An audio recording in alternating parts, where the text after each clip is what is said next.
The 10-year Treasury bond is one of the greatest signals of investor confidence. It recently hit its lowest level in history. The VIX, the volatility index, spiked to the highest levels we've seen since 2008 on Monday. This is bad.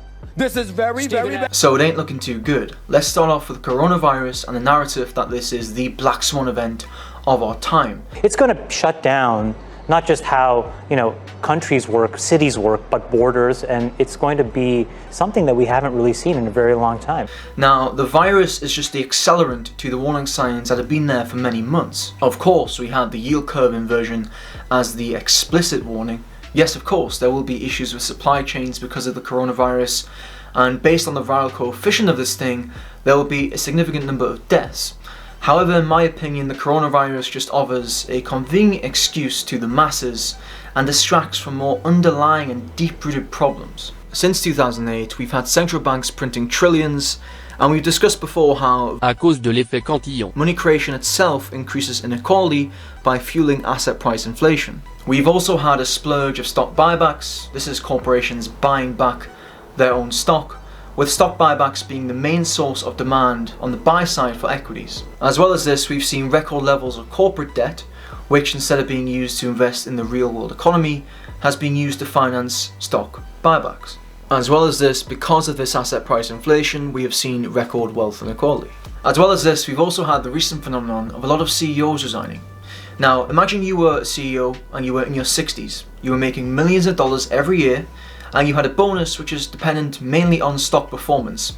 Would you A, retire before shit hits the fan and put your feet up as a multi-millionaire? And what I really wanted was something thin and stylish that would fit my multi-millionaire digital nomad traveling lifestyle as a minimalist. Or B, keep your position, shit does hit the fan, people lose their jobs, and you become a source of hate since you're making millions, although the bonus is way less because of stock performance. Remember, you're in your 60s, do you really want to deal with this mess?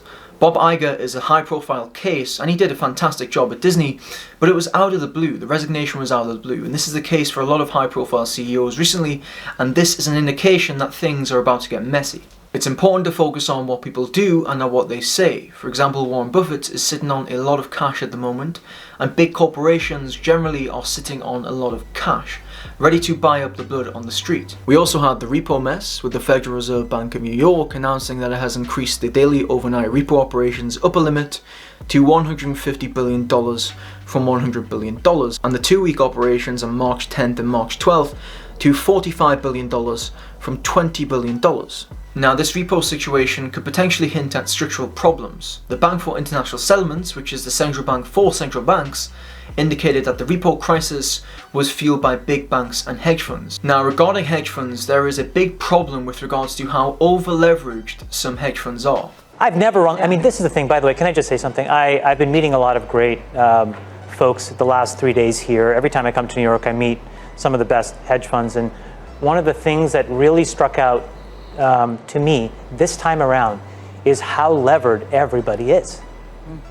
Folks are running 5, 6, 7, 8, 9 turns.